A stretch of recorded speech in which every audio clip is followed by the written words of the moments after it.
Hi, I'm Vanita, and this is my podcast, Laid Off to Lift Off. The goal is to provide real layoff stories from all walks of life in 15 minutes or less. Hear about the day it happened, where they are now, and inspiring advice to help you through your own journey. Whether you've been there, are in it now, or think it's coming, I want you to know that you're not alone. Hi, everyone. I am here with Jakaria, who graciously agreed to be on my podcast. I connected with her on LinkedIn. I think I saw someone in my network like her post, and I was like, why not? Welcome, Jakaria. Thank you so much for having me. I am so grateful and blessed to be here on the podcast today. Perfect. She is in Chicago, which it is a little chilly. I am in New York. It's also a little chilly here. So, for those of you who are listening, if it is chilly where you are, grab a sweater, grab a blanket, listen as you go about your day. So, tell us about the day you were laid off. Of course, of course. So I actually was laid off earlier in this year in January. Well, actually February to be exact. So Mhm. it was one of those things I feel like you know it's coming, but you don't want to believe it's coming. I had just booked a trip to Arizona to go celebrate the New Mm. Year's because I was like, I want to bring in this next year in a new space. And I really wanted to go explore Arizona. And before I left, my job was already doing some layoffs. So it's just like, I already had an unsettling feeling. I felt like they Yeah, were going to do more. I felt that in my gut. I went on my trip to Arizona for New Year's. The trip was a way of clearing my head because I already had that gut feeling things were gonna right. probably shift for me. I had such a great time for one. Yes, it was so great. I love Arizona. But when I came back a few weeks later, I unfortunately got the news that I was going Mm. to be laid off as well as someone else on my team. I did what anyone else would do in that moment. Of course, right after I did cry, I sat in my feelings. I had my ups and downs of emotions of angry from Right. sad. I vented to my loved ones. I spent some time alone, actually a lot of time alone to process everything because I feel like that's also important. After that, I promised myself I wouldn't get stuck there in the dread and the sadness. I took a little break before jumping back into searching for a job because I felt like it was well deserved. Yeah, for sure. So I took a little break, but I regrouped and slowly started to dive back into the job market and looking for a job. And that started with me posting on LinkedIn and reconnecting with my creativity and the things Mhm. that I love to do. That's turned into building an amazing community on LinkedIn that's led me to talking to you today. Oh, that's great. Tell what kind of job were you doing at the time you were Mhm. laid off?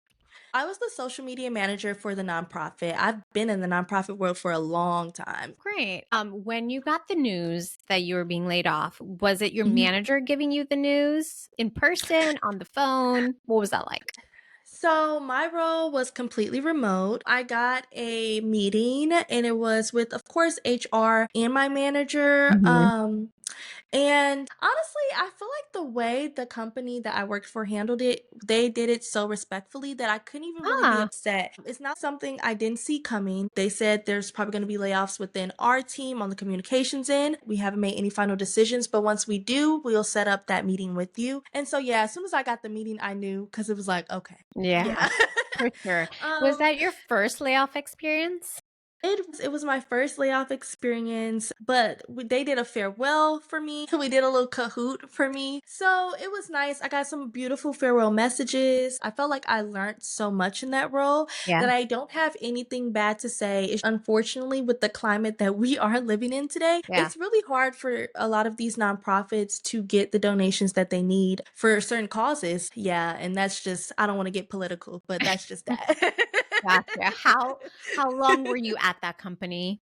I was at that company for 2 years. That's great to hear that it ended on a positive note, It even did. though it was a negative situation. Yeah. Um, Sad.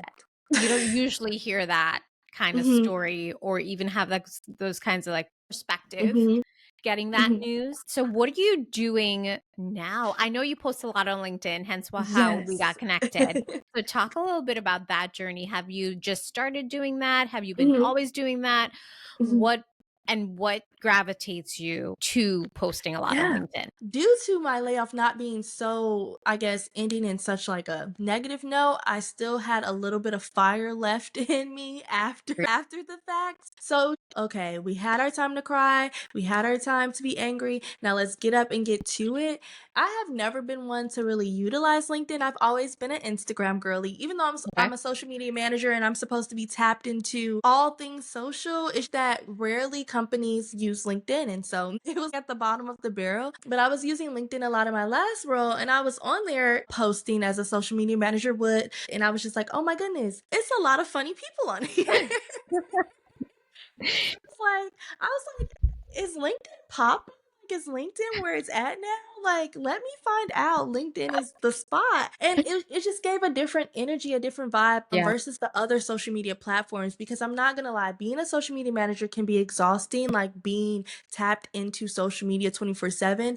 Because you're gonna get thrown with negative news, like Yes. constantly. Like, so to get on LinkedIn, it was honestly a breath of fresh air. People are on that platform motivating one another. They're probably in the same circumstances as you. A lot of people are trying to find an outlet, an escape from the everyday struggles that they're facing. So the more I got on there, the more I fell in love with it. And it was a way for me to stay creative in the job search and connect with people who relate to me. Honestly, I feel like I've grown into my own lane. I post a lot of memes on my page.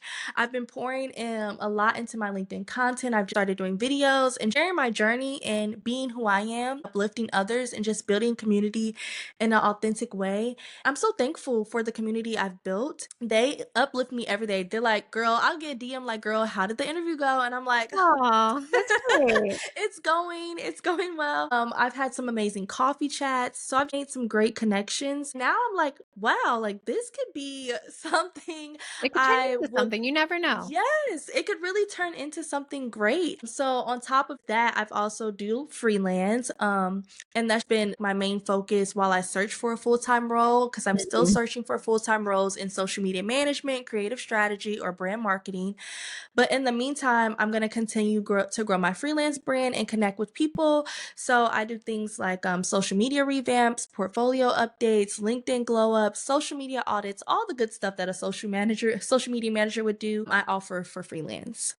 Nice. Yeah, I talk to a lot of people who go on LinkedIn for mhm, job searching, right? That's the first exactly. thing we think about when Mhm, you are searching for a job, you got laid off, you're posting about a promotion even, like all of that happens right. on LinkedIn. But a lot of people don't understand or think it's cringe to Mhm. post on LinkedIn or Ooh. say, I don't know what to post. What do I even say? What do you say to that? What would you be your recommendation to just get Oh my started? goodness. Oh my goodness. Do not think it's cringe. It's gonna be cringe at first. Cause when I first started posting, I'm like, who's really gonna read all of this? Cause I was just yapping. I was really venting about the struggles of the job search. And then of course I got into more the humorous side of things, like cause who's Mhm. paying $30 for a LinkedIn premium membership? Nobody. Like we're laid Yeah. off. We don't have that. Don't get me And started that, on that on that yes, membership. It is crazy. it's crazy. And I made a post about that, just like joking around with the meme, and it went viral. It's like 5,000 shares. And then someone from LinkedIn Wow. reached out, and now I have 6 months premium for free. Look at So you go. exactly. So this is me saying post it. Even if you think it's silly, even if you think it's cringe, you never know how you can relate to someone, because there's so many people in the same boat as you. I am not the only person that does not have $30 for LinkedIn Premium. Okay. I reached my audience that way. And it's just like, you just have to go for it. Be yourself. LinkedIn is not as professional as people think it is. A lot of people are on there venting. I've even seen people on there looking for advice and help, because this job Mhm. market is so hard. So it's a lot of people that are simply on there just asking for help as well. And I think it's so important to utilize the platforms we have. I think LinkedIn is such a hidden gem. It's the only platform where you can really connect with people in your field and other creatives, Yes. and you have the opportunity. You can send them a DM personally and say, hey, do you mentor? Do you have any roles open? I feel it's the only platform that you can truly connect with other creatives. Probably get a reply, because Yeah. if you Yeah. if you message an influencer on TikTok and Instagram, they're probably not gonna see it. But if you message someone on LinkedIn, most of the times, 9 times out of the 10, you get a reply. So I Yeah, think, I totally agree with you. And yeah. I post a lot on LinkedIn too. I've been dabbling with some video as well. Because Yes. I don't, yes, I do this and we record on video here, but posting something on video on LinkedIn to Mhm. me still feels a little cringy. Oh my goodness, I felt that way too. I just don't like the formatting of the I video on LinkedIn don't. at the moment. Something about it seems off. It's very different than Instagram. When you write a caption, it just gets lost sometimes. Yes, in the bottom. Yes. Yes. So it's like it'll show up you can see it as a post, but then Yeah. like LinkedIn has It's that weird. weird video section Yes. that's not really a video section. Exactly. So I still try to do it and I'm Mhm. committed to doing more video. It's a little cringy at the moment for me. Yeah. Once you get past that, you'll be good to go. Exactly. So what advice would you have for people in similar Yeah. situations as you or Oh experiencing a layoff? man.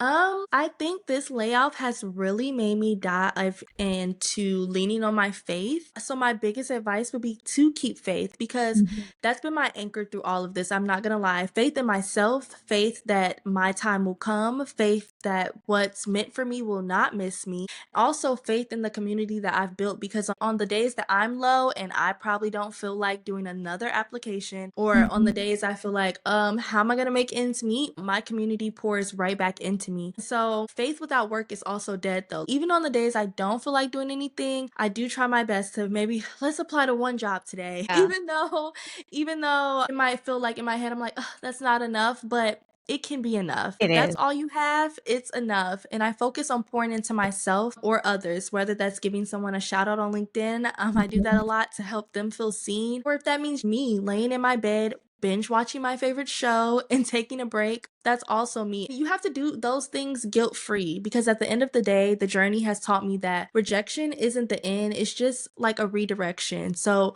what's meant for you will always find you. And so that's something I always stick to. Then I also remind myself that God would not put me through anything that I cannot handle. I can get through this. And I've been through harder things. And so that's what I always remind others. You dropped a lot of gems there. Good. I remember too when I was job hunting a year ago. My 100% every day wasn't the same every day. So to me, Exactly.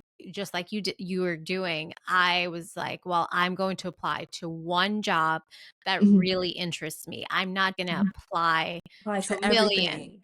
and Yes. hope for the best. I know people, I've seen posts where people has said they're applied to hundreds, thousands of jobs. Now How is that realistically possible to do? you're gonna burn yourself out. Exactly. If that's what gets them through the day, Mhm. that's totally fine too. But for me, I set small goals. So if that Exactly. meant I want to apply to one job today, that's what I'm going to do. If I'm going to, like you, binge watch mindless TV all day, that's what I'm going to do. Exactly. And that filled me up to Mhm. not be stressed all the time. Because Exact if you sit there and keep going and going, that anxiety Woo. gets the best of Yes. you. Yes, you get overwhelmed, you get overstimulated, you start to go down paths you probably shouldn't go down. Now Yeah. you're like, "Let me go get another bottle of wine." And it's like, "No, just breathe. Go touch the grass. Go spend time with family. Go laugh. Go hug your kids. Go cuddle your dog." The job applications will still be there when you get back. I I promise. totally agree with you. Well, Jakaria, that is all we got for this session. That was You. great. Thank you so much for doing this, being on this podcast and sharing your story, sharing your advice about LinkedIn, sharing just inspirational words. If just one person takes anything away from this, Mhm. I think this is such a success. It was so Mhm. great chatting with you Mhm. and so great meeting you. And I will continue to see what you put out there on LinkedIn. Thank you. Thank you so much for having me. This has been so great. Thank you so much to Jakaria for being on the podcast. I'll definitely check her out on LinkedIn. She posts a lot of funny stuff, and her personality will surely shine through. I will share her LinkedIn profile so all of you can connect with her. So whether you're listening on a walk, in the car, or just trying to get through your day, I hope these stories give you a little spark of inspiration and hope. Thank you for listening. I appreciate you.